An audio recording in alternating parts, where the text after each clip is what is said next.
আমাদের কাছে বিবৃতি এসেছে অন্যষ্টেশ্বরানন্দজি মহারাজ, যিনি শঙ্করাচার্য পদে আসীন আছেন, তিনি বাংলার নবনির্বাচিত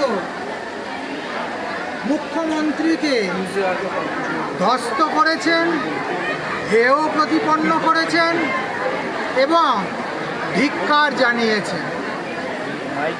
সবচেয়ে বড় কথা, শুভেন্দু অধিকারীকে ধিক্কার জানানো আর বাংলার যে দীর্ঘদিনের সংগ্রাম,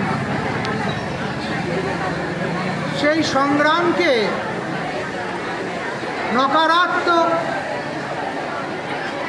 বার্তা দেওয়া একই কথা। শুভেন্দু অধিকারী দীর্ঘদিনের 11 বছরে যে পাপের সাম্রাজ্যকে ধ্বস্ত করে দিয়েছে, আমরা কোনোভাবেই তার গুরুত্ব অস্বীকার করতে পারি না।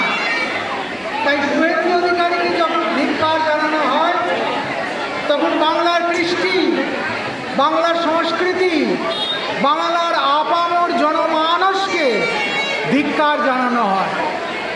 বাংলা কেবলমাত্র হিন্দুদের নিয়ে নয়, বাংলার একটা নিজস্ব সংস্কৃতি আছে, যে সংস্কৃতির আবহে সমস্ত দেশ, নাম, জাতি একাকার হয়ে থাকে।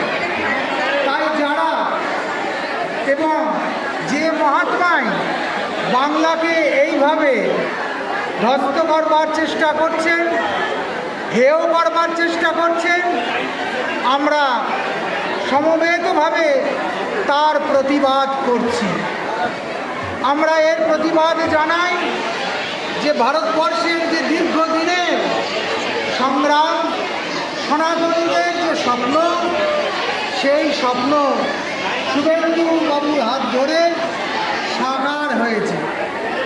শুভেন্দু বাংলার বীর সন্তান।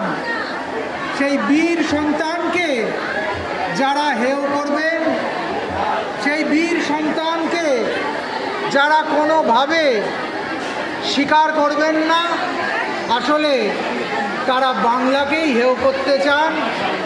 তারা বাংলার কৃষ্টিকে, সংস্কৃতিকে, বাংলার গণমানসকে হেয় করতে চান। এবার বাংলায় যে সরকারের পরিবর্তন হয়েছে, তা কেবল রাজনৈতিক পরিবর্তন নয়। এই ভোট স্বতঃস্ফূর্ত মানব সমর্থনের প্রতীক। স্বভাবতই সেই গণসমর্থনকে আমরা অস্বীকার করতে পারি না, সেই গণসমর্থনকে আমরা হেয় করতে পারি না। তাই যিনি যে পদেই আসীন থাকুন না কেন, তিনি শঙ্করাচার্য হতে পারেন, তিনি জগৎগুরু হতে পারেন, তিনি যাই হন না কেন, বাঙালিকে জাতিগতভাবে, বাঙালির মন মানসিকতাকে একত্রিতভাবে